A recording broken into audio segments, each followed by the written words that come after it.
Welcome to the Money Watch Show. It's Tuesday, September 10th, and we are here trying to help you make better or less bad financial decisions. The way that we do that is we try to encourage you to go to our website, JillOnMoney.com. And on that website, there's tons of content. It's great. It's refreshed all the time. But in the top right-hand corner, there is a Contact Us button, which is always there wherever you go on the website. So thank you to Web Queen Karen for figuring that out a long time ago. Mark is now the king of all things web. He's taken over. All right. So you click the button, you write us a note. That's an email we receive. If you want to join us on the program live, check the box and we can do that. Mark will arrange to get you on the air. Don't forget to check out a few things on the website. First of all, we've got the free weekly newsletter, comes out every Friday. We also have our subscription service. It is called Jill on Money Live. For $35, you have access to quarterly live webinars, bonus video content, and you get the back catalog as well. And our next webinar is coming up. It's just around the corner in a couple weeks. On Tuesday, September 24th, we're going to be talking about real estate. It's going to be a deep dive, 7 p.m. Eastern Time, Tuesday, September 24th. But you have to be a member of Jill on Money Live to participate. Okay, that's it for the business. Right now, let's talk to Paul, who is on the line from Florida. I forgot to introduce my co-host, Mark Tiller. So hello, Mark. I was wondering, a little rusty, are you? I tell you, I recorded our first recording in a few weeks. Yes, and by the way, Mark asked me to record some stuff on my own, and it needs a heavy edit, man. I'm just going to tell you, like, get those headphones in and settle in because you're going to need some real editing there. So I apologize for that. Hello, Mark. How was your vacation? It was good. It was a nice break. It was, the better half here actually got most of that time off as well. So it was nice. Oh, that's awesome. That's amazing. Very And rare. how was the Cape? It was great. A lot of beach time. Saw some friends. It was really nice. I would say the highlight for me was one day we went way out and did a little whale watching excursion, which was awesome. Did you see some whales? We saw probably like 50 whales. It was great. Because we saw whales from the beach. Yeah. Where I was, which was amazing. And it is always an astonishing thing when you see that thing come out of the water with its mouth open, breaching up. It's beautiful. Of course, it's weird when you can see them from the beach, which makes me think that some bad stuff's happening with climate change. But it was beautiful, and I was happy to see it. How far out did you go? It was about a 2-hour boat ride to get where we had to go. Yeah. Holy smokes. It was out there. That is and how about the waviness? How was the motion sickness? No, it was fine. It was it's a big boat, so you don't. Yeah, it's moving, but you're not really feeling it like that. But it was cool. It was really cool. Amazing. I love that. Do you have some good video footage for me? Yes, plenty of photos of whale tails. All right, and how about my boy? Did he love it? Yeah, he loved it. On the ride in, though, afterwards when we were coming back, he passed out and slept the whole ride back. That's good. Yes, That's a very successful trip as far as I'm concerned.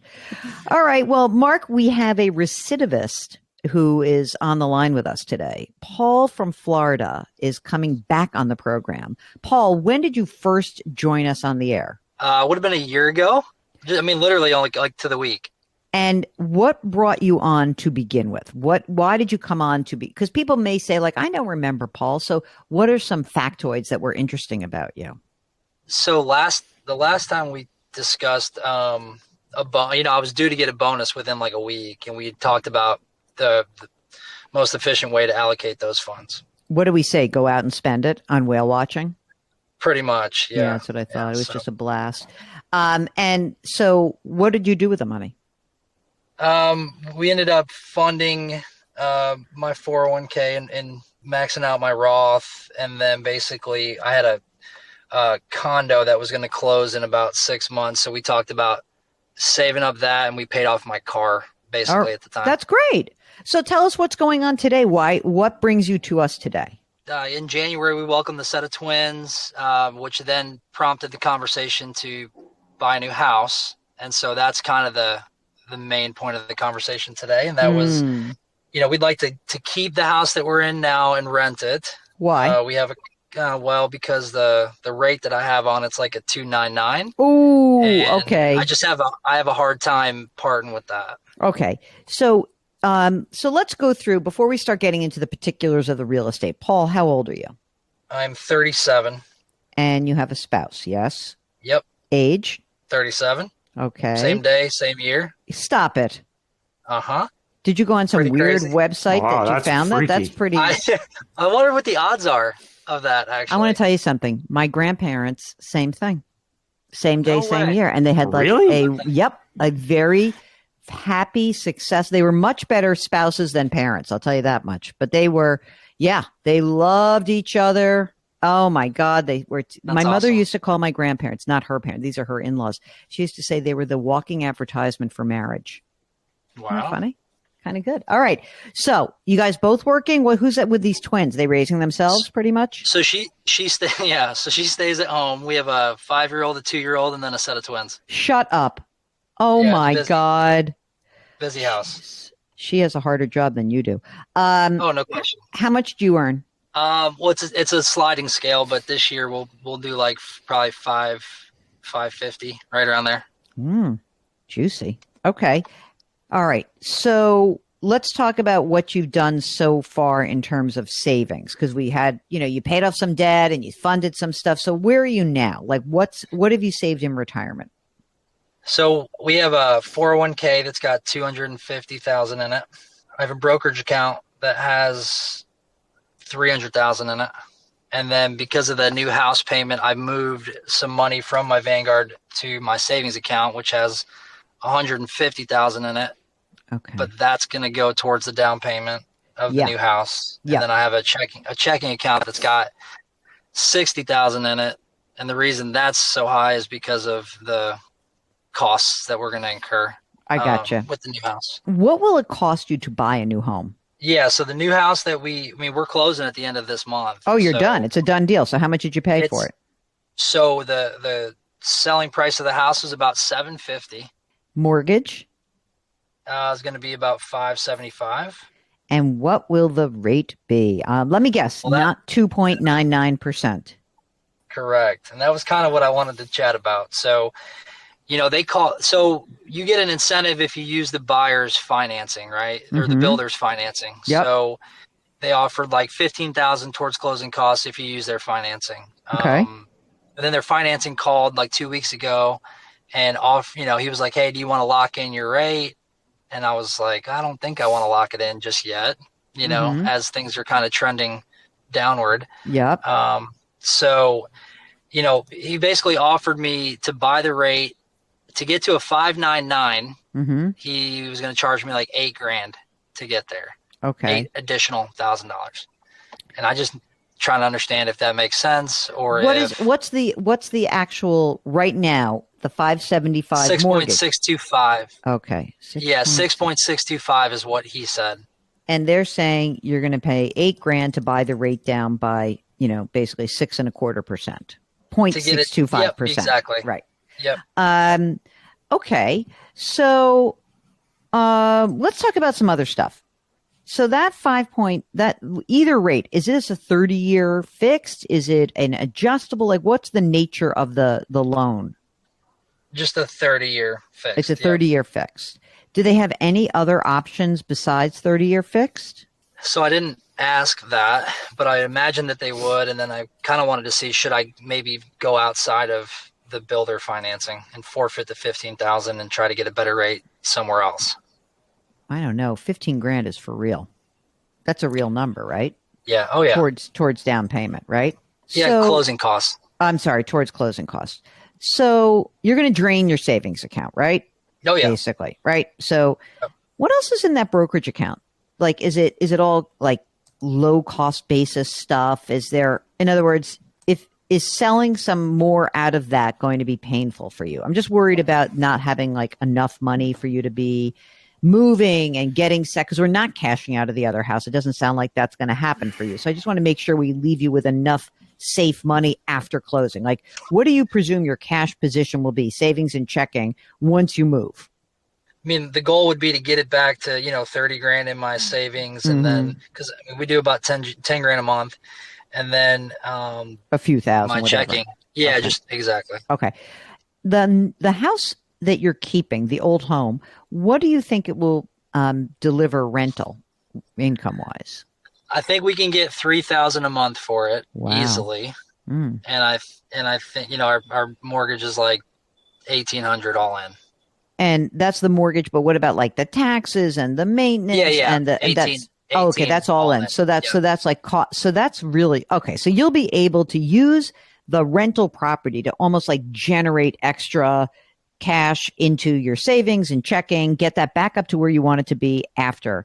So the main question for you right now is, should I buy down this mortgage? And I guess my biggest question is, you know, how hard do you want to work at this process? Because I think that you probably are going to get the best deal possible from the builder, because they, you know, that's why I think that 15 grand is a lot of money.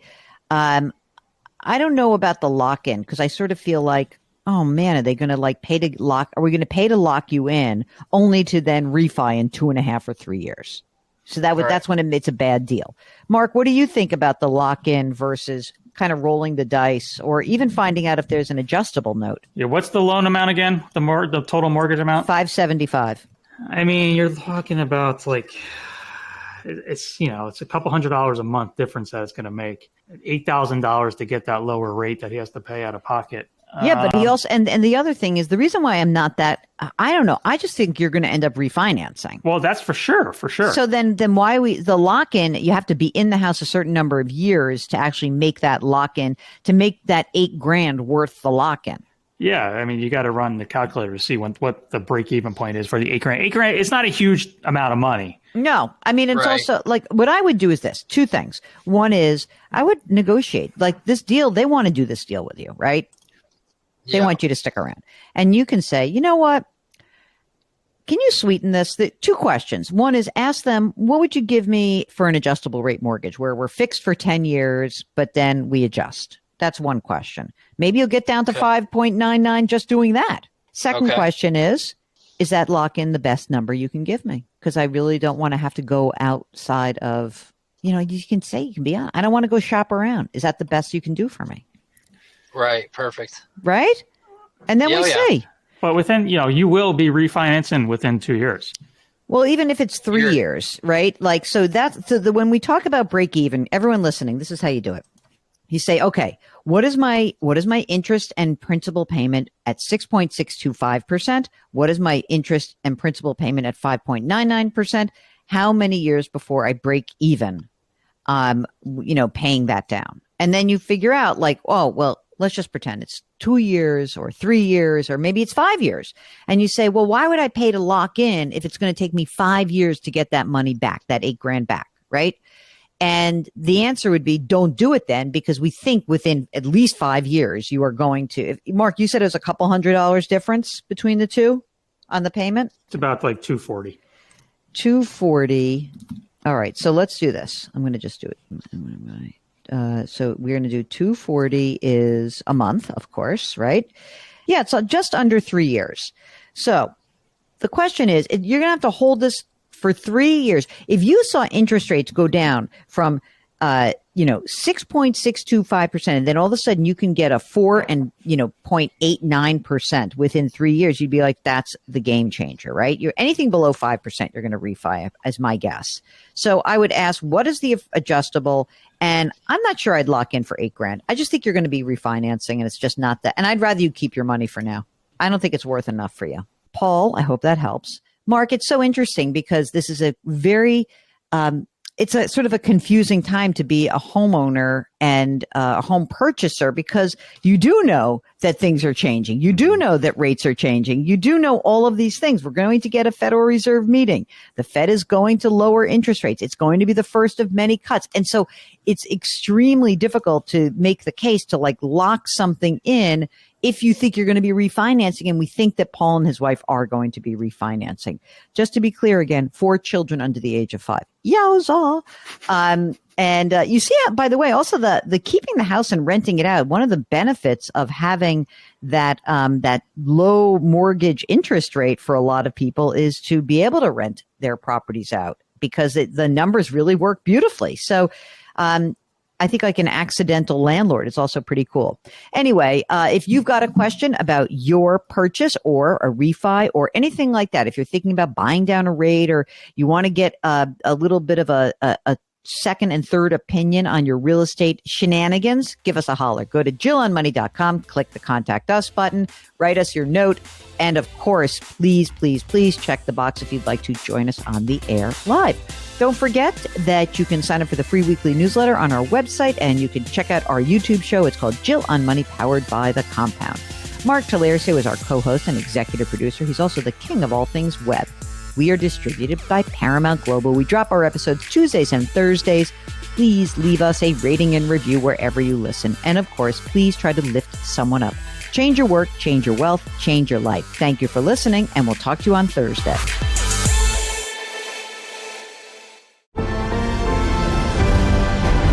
Paramount Podcasts.